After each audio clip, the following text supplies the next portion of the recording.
انت دفعت 400,000 جنيه عشان تيجي ايطاليا تنفخ بلالين؟ ده انا خليت ابويا باع البقره والسلف كمان منفخ بلالين اهو. بيع أبوه بقرتين ونص فدان أرض، كل ده علشان يسافر إيطاليا، وفي الآخر لما سافر بقى بينفخ بلالين. ده اللي قاله شاب مصري في إيطاليا قاعد على شوارعها علشان يقدر يعيش. إيه حكاية الشاب ده وليه دفع كل الفلوس دي علشان يسافر إيطاليا، وإيه اللي هيعود عليه من كل ده أصلا؟ كل ده وأكتر هنعرفه مع بعض في الفيديو ده.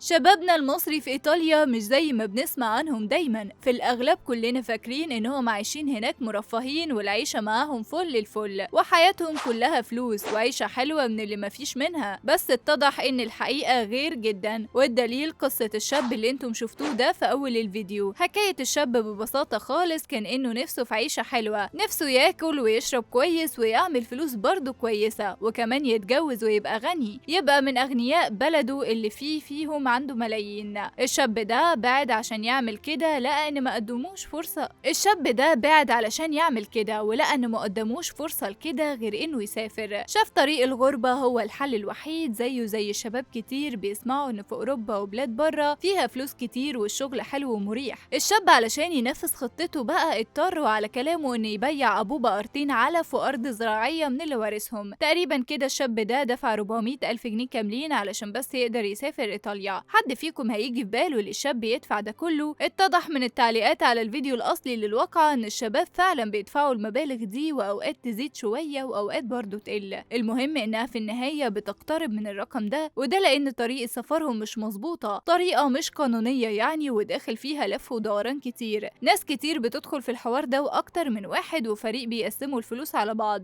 الشباب اللي زي بلدياتنا ده بيسافر عن طريق البحر، وده بيطلع الاول على ليبيا يفضل فيها كام يوم واحتمال يوصل لشهور فيها. بيقول على الجزء ده التخزين انهم متخزنين يعني في ايطاليا على ما يتم تظبيط السكه ليهم. وقتها بقى بيتجمع شباب كتير مع بعض في اماكن ضيقه، وبعد التجمع بيطلعوا على مركب صغيره عليهم يا دوب شايلاهم في الميه بصعوبه، وفي الاخر يا يوصل الشباب دول يا ما يوصلوش. هم وحظهم بقى في الاخر ممكن ربعهم بس اللي يوصل والباقي يفضل في الميه. علشان كده وعشان الصعوبات دي كلها بيدفعوا فلوس كتيره. الفكره دلوقتي ان هل الشغل هناك حلو ومريح زي ما الشباب فاكر، وهل فيها فلوس حلوه تعوض كل الخسائر اللي فاتت دي؟ الحقيقه انكم شفتوا بعينكم، اهو الشاب بنفسه بيقول انه قاعد في الشارع وبيبيع بلالين علشان يكسب من وراها فلوس. فهل انتم شايفين ان دي شغلانه حلوه ومناسبه؟ وهل شايفين ان فيها فلوس تعوض اللي فات ده ولا لا؟ وفي النهايه برضو هل حد فيكم قدامه فرصه انه يسافر وينفخ بلالين هيعمل كده ولا لا؟